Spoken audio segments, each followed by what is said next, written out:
Greetings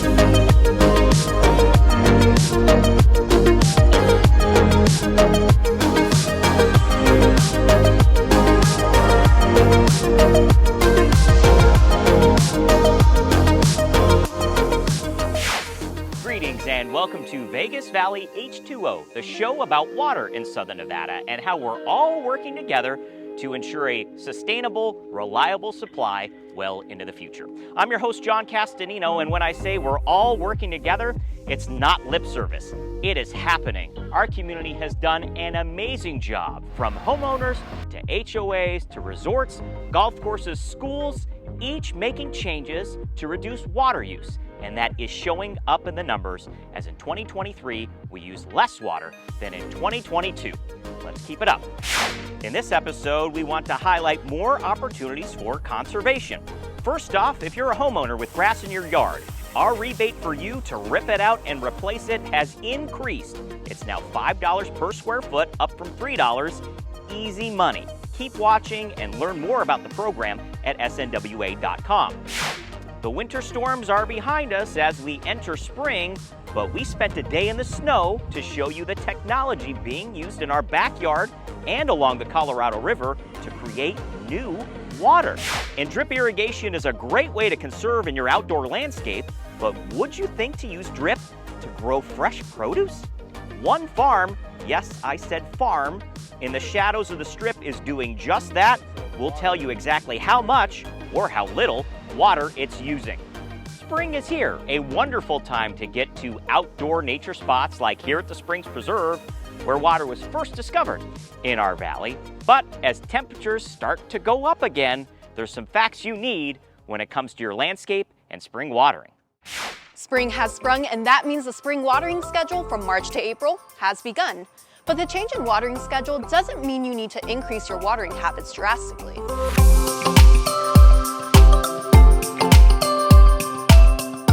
Plants and trees need much less water than grass and can be watered just once or twice a week. Grass can be watered up to 3 days a week for a recommended total of 12 minutes on your assigned watering days. However, spring temperatures are still cool, so landscapes don't need the extra water right away. Try easing into a second day of watering as the temperatures increase and into a third day for grass if needed. Adding watering days gradually is much healthier for your plants and landscapes. And as always, never water on Sundays. Spring is also the perfect time for spring cleaning. Check your irrigation clock to ensure it's functioning properly. It may be time to replace it with a smart irrigation controller using the SNWA rebate coupon. Also, be sure to check for cracked irrigation lines, clogged drip emitters, and misaligned sprinkler heads. Ensuring these are all working properly can help prevent water waste and keep you from getting a water waste fine. Spring here in Southern Nevada is no stranger to precipitation, so when there is rain in the forecast, turn off your irrigation systems and take advantage of the free water coming from the sky. For more information and spring watering tips, be sure to visit snwa.com. My game requires precision. Your outdoor watering requires precision as well. Plants and trees need much less water than grass. In spring, run your drip system 1 or 2 days a week. That's all they need. Learn the drill at snwa.com. A typical day for many of the employees of the Southern Nevada Water Authority involves visiting Lake Mead or one of our water treatment facilities or even the low lake level pumping station. You may not think we'd be in the snow. The reason, however, is up in the clouds.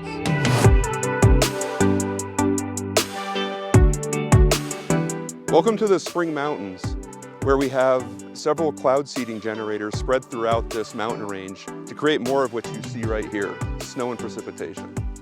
When snow is seen along the Spring Mountains on the west side of the Las Vegas Valley, know it's great for Southern Nevada.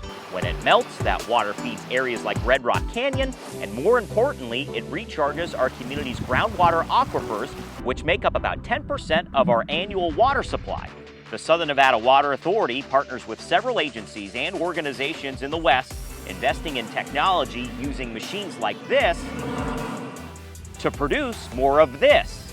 These generators are placed in ideal areas in order to take advantage of the storms that come through Southern Nevada to create more snow.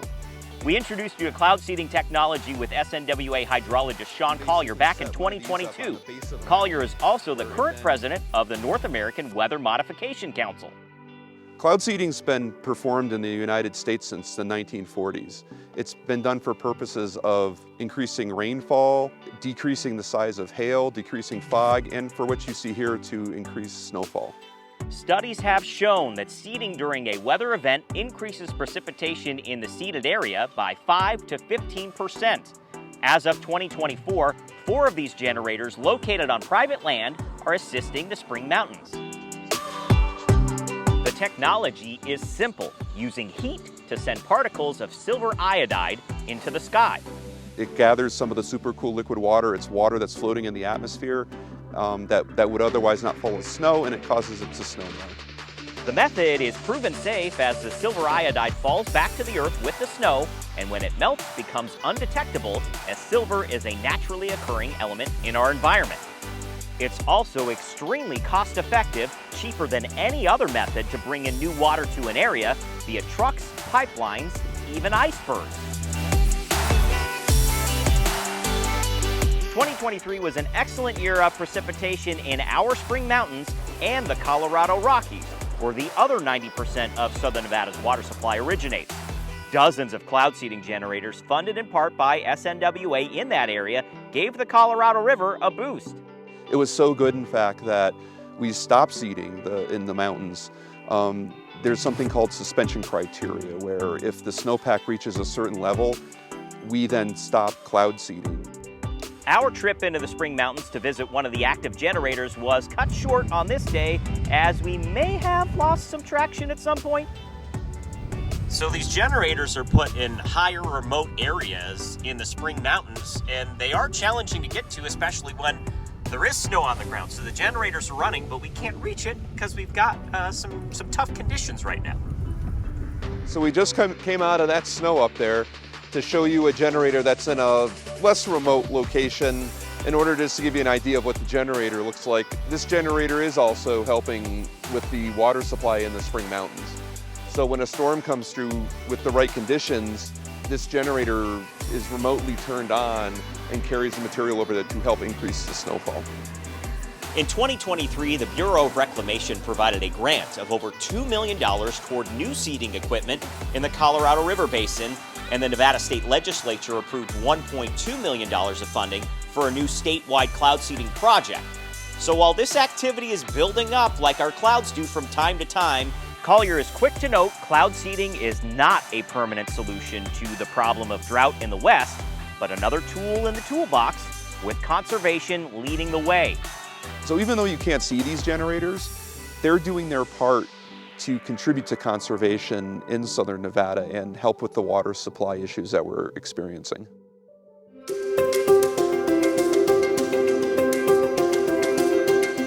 In the arid landscape of Las Vegas, traditional grass yards are becoming a rarity, making way for water-efficient, drip-irrigated desert landscaping. This shift is driven by the need for water conservation, a concern shared by everyone in Southern Nevada. Everybody in Las Vegas is sensitive about water, and obviously we are too. But what if drip irrigation could serve a dual purpose? What if it could be the solution to not only water conservation, but also to the challenge of getting fresh produce in the desert? Yeah, and it's not like you can just go and visit a farm anywhere these days. Not in Las Vegas. Enter the People's Farm, a little pocket of sustainability sitting in the shadows of Las Vegas Boulevard. For owner and CEO Mark Engler, drip irrigation that many local landscapes use is the key to addressing the produce problem he sees in our valley.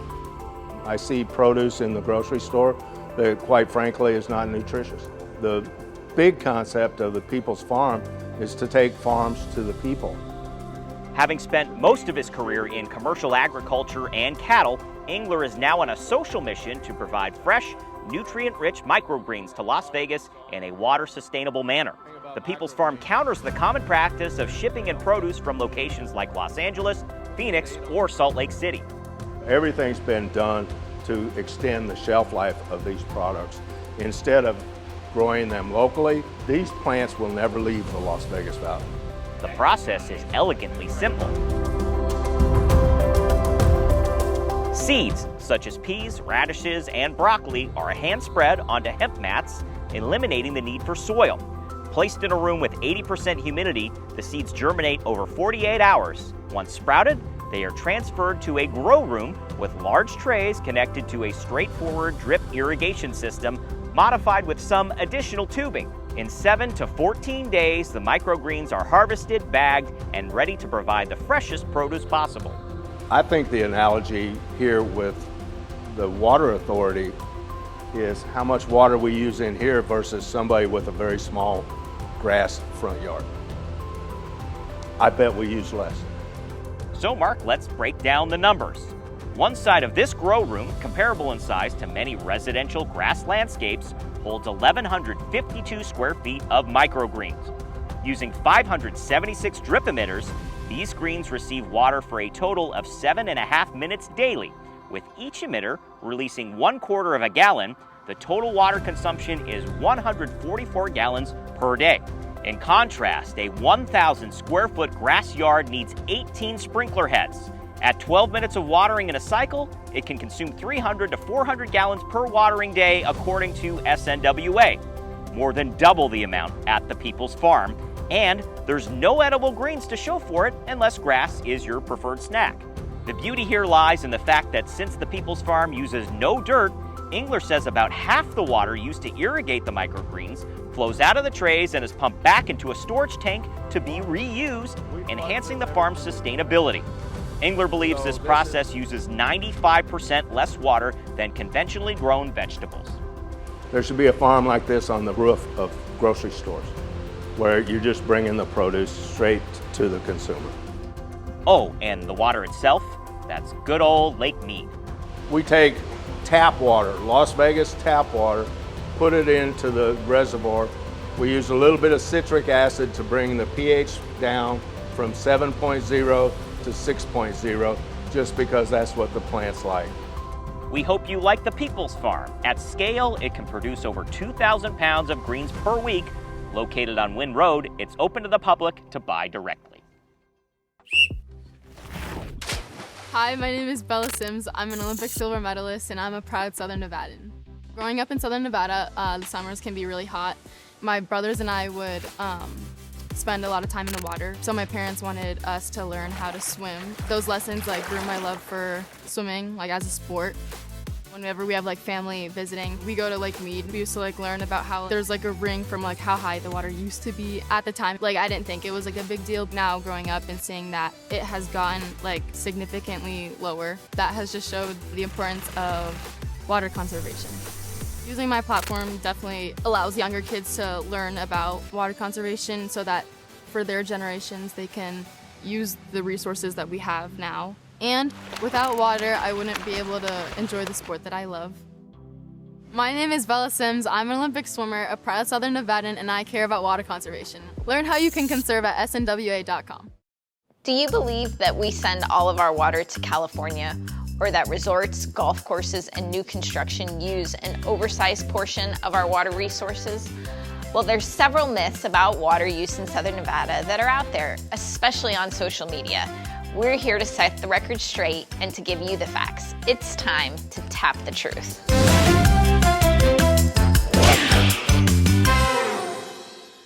Hi, I'm Colby Pellegrino, Deputy General Manager of Resources for the Southern Nevada Water Authority. And our topic for this edition of Tap the Truth is, does this mean that I should sell my house and leave Las Vegas? I was born and raised in the Las Vegas Valley. And on our executive team, everyone in this valley has roots here. We've got kids here, we own homes here. We're continuing to invest in this community because we know that we have done what it takes to have a secure and reliable water supply for Las Vegas. This community has shown an ability to conserve better than most cities in the desert Southwest.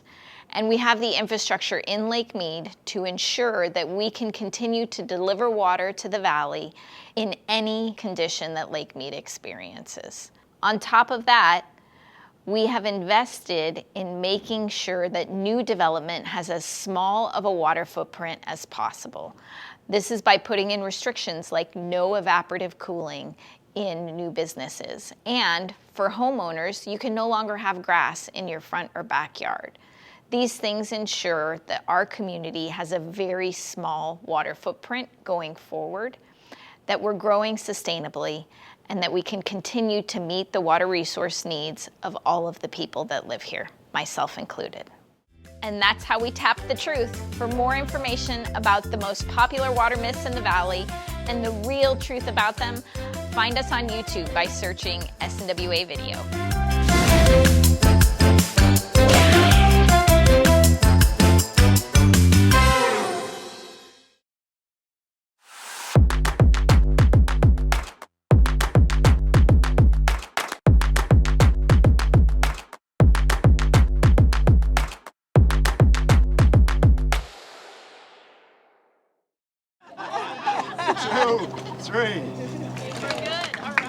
Today we have our partners with NFL Green and Verizon and the San Manuel Band of Mission Indians out here volunteering for Shade Tree Lane. We're planting drought-tolerant trees from the SNWA plant list and hundreds of other shrubs and succulents. We've done 4 different projects here at Springs Preserve as part of NFL events, Pro Bowl, the draft, and Super Bowl. And this has been one of our favorite locations because of the historical significance and the environmental significance of Springs Preserve. So today we're planting a limited number of trees, but it's really a demonstration to show drought-resistant plants and the impact that even just a small planting can have in an area in terms of bringing the temperature down. And that's exactly what we're working on today with all these volunteers up here.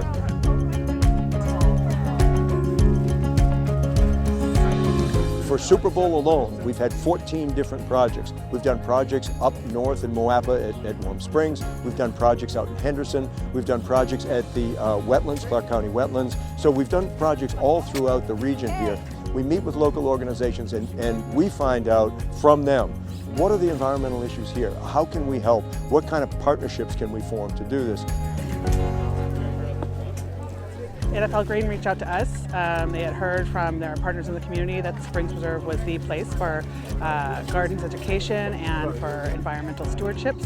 As other projects were coming online with NFL Green, they kind of checked with us to make sure that the plants were on the SNWA plant list and, you know, were they good for that project?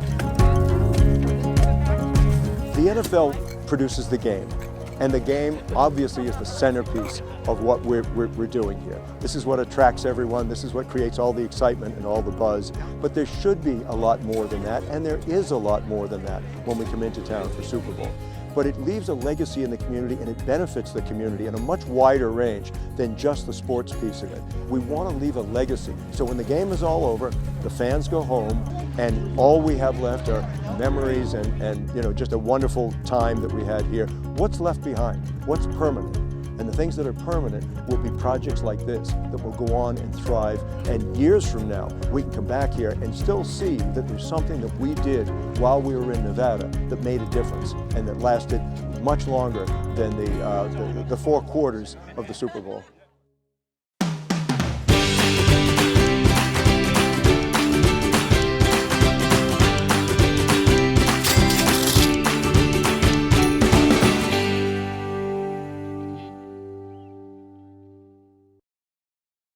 These are the 5 biggest mistakes to avoid when landscaping in our valley.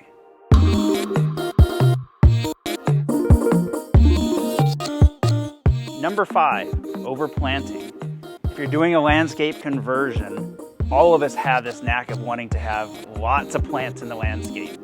Consider spreading them out a little bit and letting them grow over time and fill in. Number 4, tree staking. So first, if you have a nursery stake next to the trunk of your tree, and that trunk can basically sustain the tree and it can stand by itself, take that nursery stake off. And then put a couple of basically V-shaped larger stakes on each side going forward for the health of that tree and it grows properly. Number 3, irrigation scheduling.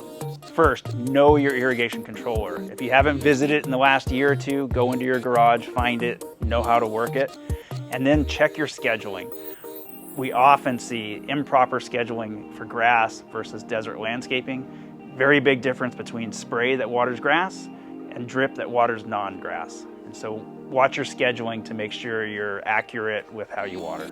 And make sure and follow the mandatory watering restrictions to make sure you're watering on the days you're supposed to. Number 2, tree irrigation. Frequently throughout our valley, we see trees watered incorrectly. If you see trees knocked over, it's often because the irrigation is right at the trunk. It's not spread out to the canopy of the trees. So if you're putting in a new tree, make sure you have the proper irrigation. If you're doing a conversion, make sure you have the proper irrigation under the rocks or whatever type of material you're putting on. Visit our website at snwa.com for a lot of details on how to water trees properly. And the number one mistake we see is overwatering your landscape. Often we see plants that are yellowing, the ground is basically a marsh, way too much watering. In fact, more plants die in our valley from overwatering than underwatering. So pay attention to the scheduling, know your irrigation controller, and always follow our watering schedules, which will give you tips on how often you should be watering.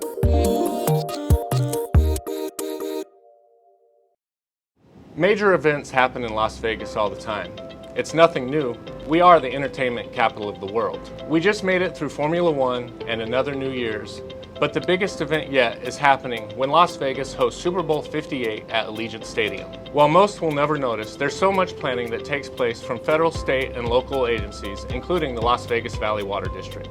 All this planning helps ensure that the execution is perfect and the guest experience is unaffected. So let's tell you a little bit about it. The Water District always works to ensure reliable water delivery to Allegiant Stadium, the resort corridor, and all of its customers.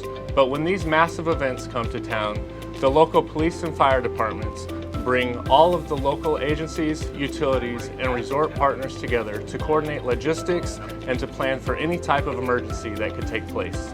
Critical infrastructure like the Water District and other utilities work with the federal, state, and local agencies to assess risks and vulnerabilities associated with assets that provide service to Allegiant Stadium and all of the other properties that will be hosting or supporting Super Bowl related events. Over the last 10 months, we've worked closely with NFL and the staff at Allegiant Stadium to ensure that all of their concerns are met and that we're in the best position to make sure that the Super Bowl goes off without any interruptions that could have been prevented. So, while we can't control which two teams make it to Allegiant Stadium to compete for the Lombardi Trophy, we can say that the water system and the rest of the community are prepared for the big game. And if I wasn't here telling you about it, you wouldn't know about all the hard work that went into it.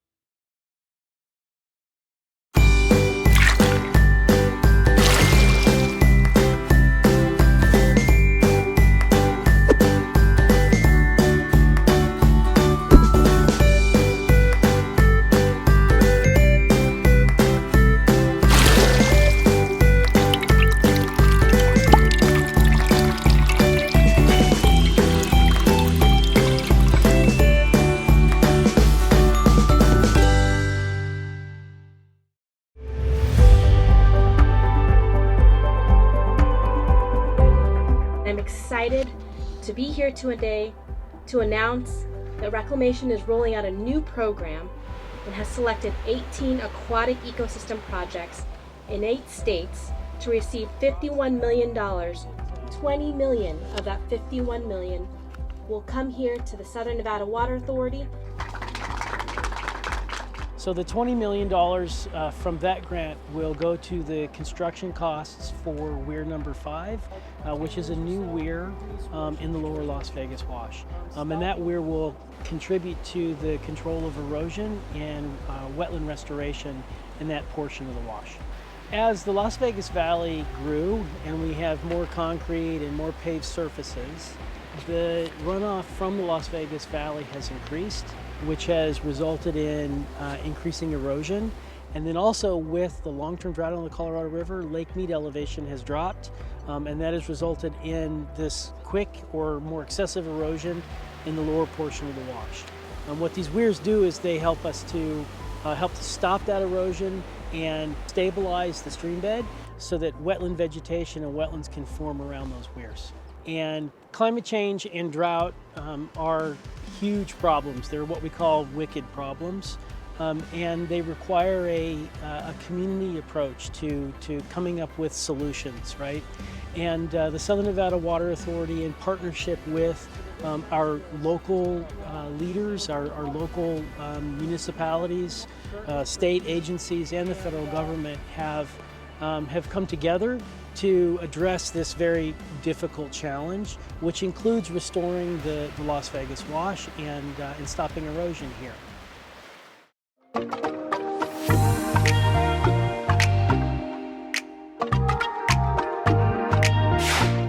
To isolate the source of a leak, you will want to figure out whether it's indoors or outdoors. In this video, we're going to start here at the main supply for this house. The indoor shutoff can be in a couple of locations. It's generally located either in the garage or outside near the front of the house. So right now, the valve for this house is on. When the handle's in line with the pipe, it's on. In order to turn it off, that's it.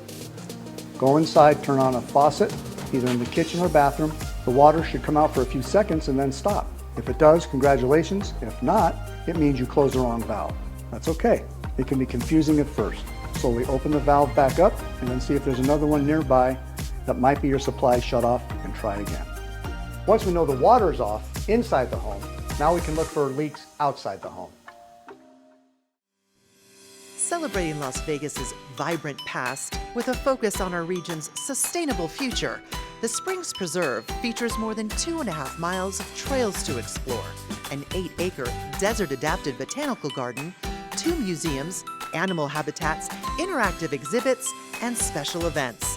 Located on 180 acres in the heart of Las Vegas, there's always something new to discover at the Springs Preserve.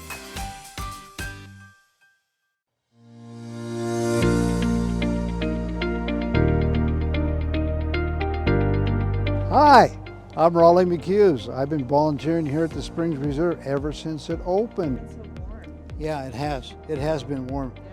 That one there is just doing gorgeous. Look at that. Back in 2006, we were propagating plants, master gardeners, across the street over in Alta, and I went by Nancy Overmeyer, who was the volunteer coordinator at the time, stopped me. She says, "Hey, what are you doing out here?" I says, "Well, I'm propagating plants." She says, "How would you like to be a volunteer at the Springs Preserve?" And I says, "Gee, I never thought about that, but it sounds like a very good idea." And here I am today, 18 years later.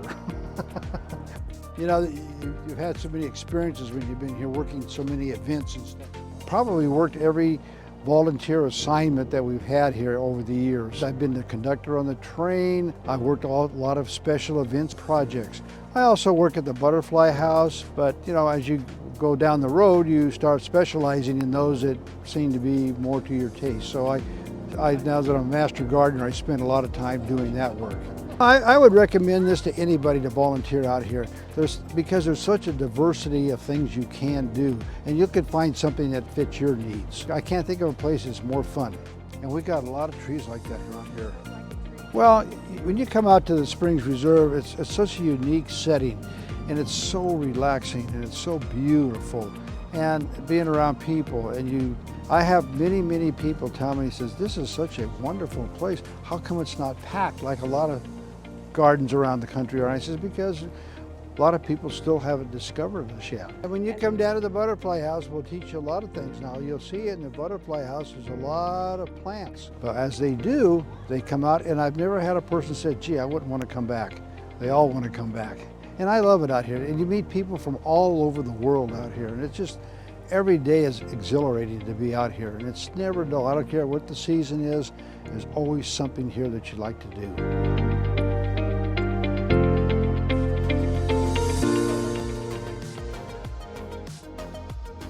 You can visit Raleigh and all our awesome volunteers here at the Springs Preserve during our normal operating days of Thursday through Monday. And I'm not gonna lie here, I actually just love talking with them. It's not necessarily about the plant life, but I get that knowledge as well. Okay, that wraps it up for this edition of Vegas Valley H2O for the spring watering months of 2024. We're gonna be back in the summer with a brand new episode. Until then, thanks for watching, and thank you for staying water smart.